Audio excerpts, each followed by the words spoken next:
ಇಂದು ವರ್ಷದ ಮೊದಲ ಕೇತುಗ್ರಸ್ತ ಚಂದ್ರಗ್ರಹಣ ಹೋಳಿ ಹುಣ್ಣಿಮೆ ದಿನದಂದೇ ಚಂದ್ರಗ್ರಹಣ ಆಗ್ತಾ ಇದೆ. ಮಧ್ಯಾಹ್ನ 3 ಗಂಟೆ 18 ನಿಮಿಷದಿಂದ ಸಂಜೆ 6 ಗಂಟೆ 48 ನಿಮಿಷದ ತನಕ ಗ್ರಹಣ ಗೋಚರ ಆಗುತ್ತೆ. ಆದರೆ ಸೂರ್ಯಾಸ್ತ ಆದಮೇಲೆ ಚಂದ್ರಗ್ರಹಣ ಗೋಚರ ಆಗುತ್ತೆ. ಬರಿಗಣ್ಣಿಂದಲೇ ನೋಡ್ಬೋದು. ಮಧ್ಯಾಹ್ನ 3 ಗಂಟೆ 18 ನಿಮಿಷದಿಂದ ಸಂಜೆ 6 ಗಂಟೆ 48 ನಿಮಿಷದ ತನಕ ಇರುತ್ತೆ. ಭಾರತದಲ್ಲಿ ಸಾಯಂಕಾಲ 6 ಗಂಟೆ 22 ನಿಮಿಷದಿಂದ 6 ಗಂಟೆ 48 ನಿಮಿಷದ ತನಕ ಗ್ರಹಣ ಗೋಚರ ಇದೆ. ಭಾರತದಲ್ಲಿ ಸಂಜೆ 6 ಗಂಟೆ 22 ನಿಮಿಷದಿಂದ 6:47ರವರೆಗೆ ಗ್ರಹಣ 25 ನಿಮಿಷಗಳ ಕಾಲ ಗೋಚರ ಆಗುತ್ತೆ. ಗ್ರಹಣದಲ್ಲಿ ರಕ್ತಗೆಂಪು ಬಣ್ಣಕ್ಕೆ ತಿರುಗ್ತಾನೆ ಚಂದ್ರ. ಇವತ್ತು ಹುಣ್ಣಿಮೆ ಆಲ್ಮೋಸ್ಟ್ ಬಿಳಿ ಬಣ್ಣದಲ್ಲಿ ಪ್ರಕಾಶಮಾನವಾಗಿ ಚಂದ್ರ ಬೆಳಗಬೇಕು. ಬಟ್ ಚಂದ್ರಗ್ರಹಣ ಇರುವಂಥ ಕಾರಣದಿಂದ ಕೆಂಪನೆ ಬಣ್ಣದಲ್ಲಿ ಇವತ್ತು ಚಂದ್ರ ಕಾಣಿಸ್ತಾನೆ. ಬರಿಗಣ್ಣಿನಿಂದಲೇ ನೋಡಬಹುದು, ಯಾವುದೇ ಸಮಸ್ಯೆ ಇಲ್ಲ. 2026ರ ಹೊಸ ವರ್ಷಕ್ಕೆ ನಾವು ಕಾಲಿಟ್ಟಿದ್ದೀವಿ. ಕ್ಯಾಲೆಂಡರ್ ಇಯರ್ ಪ್ರಕಾರ ಮಾರ್ಚ್ ತಿಂಗಳ 3ನೇ ತಾರೀಕು ಇವತ್ತು. ಈ ವರ್ಷದ ಕ್ಯಾಲೆಂಡರ್ ಇಯರ್ನ ಈ ವರ್ಷದ ಮೊದಲ ಗ್ರಹಣ ಇದು.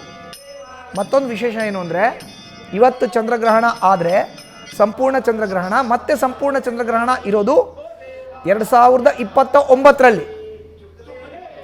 ಅಂದರೆ 3 ವರ್ಷಗಳ ಬಳಿಕ 2026 ಈಗ 2029ರಲ್ಲೇ ಮತ್ತೊಮ್ಮೆ ಸಂಪೂರ್ಣ ಚಂದ್ರಗ್ರಹಣ ನೋಡ್ಲಿಕ್ಕೆ ಸಾಧ್ಯ. ಮಧ್ಯಾಹ್ನ 3 ಗಂಟೆ 18 ನಿಮಿಷಕ್ಕೆ ಚಂದ್ರಗ್ರಹಣ ಆರಂಭ ಆಗುತ್ತೆ. 6 ಗಂಟೆ 47 ನಿಮಿಷದವರೆಗೆ ಗ್ರಹಣ ಇರುತ್ತೆ.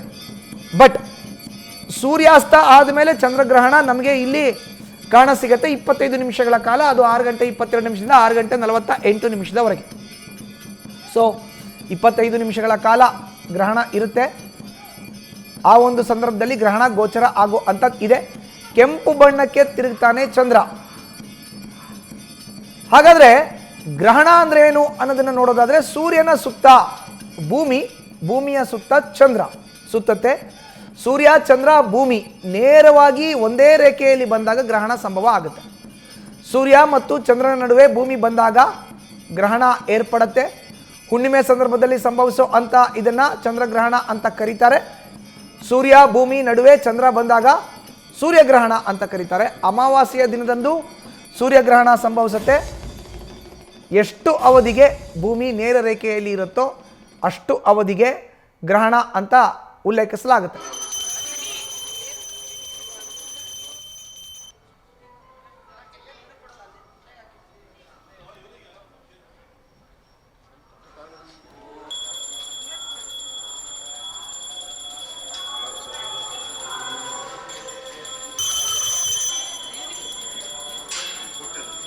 ಇಂದು ವರ್ಷದ ಮೊದಲ ಚಂದ್ರಗ್ರಹಣ.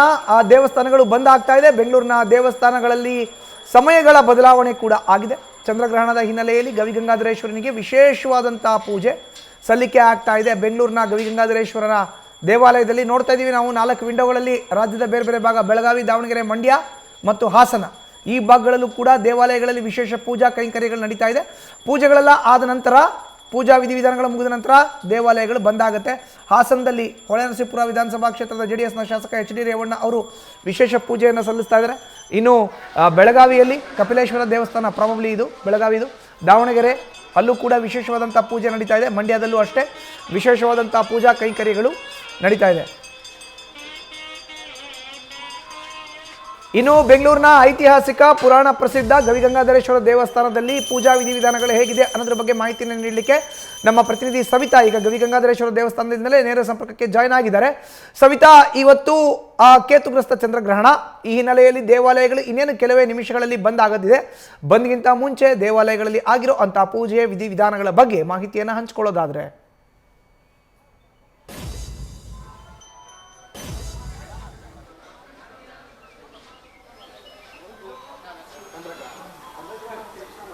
ಮಧುಸೂದನ್, ಇಂದು ಕೇತುಗ್ರಸ್ತ ಚಂದ್ರಗ್ರಹಣ, ವರ್ಷದ ಮೊದಲ ಚಂದ್ರಗ್ರಹಣ ಅಂತ ಹೇಳ್ಬೋದು. ನಗರದ ಪ್ರಸಿದ್ಧ ದೇವಾಲಯ ಗವಿಗಂಗಾಧರ ದೇವಾಲಯದಲ್ಲಿದ್ದೀನಿ. ಸದ್ಯ ನಾನು ದೃಶ್ಯದಲ್ಲಿ ತೋರಿಸ್ತಾ ಹೋಗ್ತೀನಿ.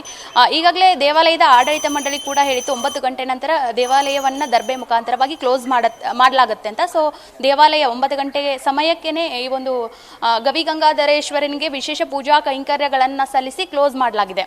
ಸೊ ಪ್ರಮುಖವಾಗಿ ಗ್ರಹಣ ಇರೋ ಕಾರಣದಿಂದಾಗಿ ಬೆಳಗಿನ ಜಾವನೇ ವಿಶೇಷ ಪೂಜೆಗಳನ್ನು ಸಲ್ಲಿಸಲಾಯಿತು. 9 ಗಂಟೆಗೆ ದೇವಾಲಯ ಕ್ಲೋಸ್ ಮಾಡಲಾಗಿದೆ. ದೃಶ್ಯದಲ್ಲಿ ನೋಡ್ಬೋದು, ದರ್ಬೆ ಮುಖಾಂತರವಾಗಿ ಈಗಾಗಲೇ ದೇವಾಲಯದ ಅಷ್ಟು ಬಾಗಿಲನ್ನ ಕ್ಲೋಸ್ ಮಾಡಲಾಗಿದೆ. ಇದಕ್ಕಿಂತ ಮುಂಚೆ ಭಕ್ತಾದಿಗಳಿಗೆ ದೇವರ ದರ್ಶನಕ್ಕೆ ಅವಕಾಶ ಇತ್ತು. ಸೊ ಭಕ್ತಾದಿಗಳು ಕೂಡ ದೇವರ ದರ್ಶನವನ್ನ ಪಡೆದು ಅದಾದ ಬಳಿಕ ಭಕ್ತಾದಿಗಳನ್ನ ದೇವಾಲಯದ ಆವರಣದಿಂದ ಹೊರಭಾಗಕ್ಕೆ ಕಳಿಸುವಂತಹ ಪ್ರಯತ್ನಗಳಾಗಿದ್ದಾವೆ. ದೃಶ್ಯದಲ್ಲಿ ನೋಡಬಹುದು, ಬಹುತೇಕ ದೇವಾಲಯ ಎಲ್ಲ ಖಾಲಿಯಾಗಿದೆ. ದೇವರ ದರ್ಶನವನ್ನ ಪಡೆದುಕೊಂಡು ಎಲ್ಲರೂ ಅಂದ್ರೆ ಭಕ್ತಾದಿಗಳು ಹೋಗಿದ್ದಾರೆ. ಪ್ರಮುಖವಾಗಿ ಈ ಒಂದು ಕೇತುಗ್ರಸ್ತ ಚಂದ್ರಗ್ರಹಣ ಸಿಂಹ ರಾಶಿಯ ಮೇಲೆ ಎಫೆಕ್ಟ್ ಆಗುತ್ತೆ, ಜೊತೆಗೆ ಅದರ ಅಕ್ಕಪಕ್ಕದ ರಾಶಿಗಳಿಗೂ ಕೂಡ ಎಫೆಕ್ಟ್ ಆಗುತ್ತೆ ಅನ್ನೋ ಮಾಹಿತಿ ಕೂಡ ಸೋಮಸುಂದರ ದೀಕ್ಷಿತರು ನೀಡಿದ್ರು.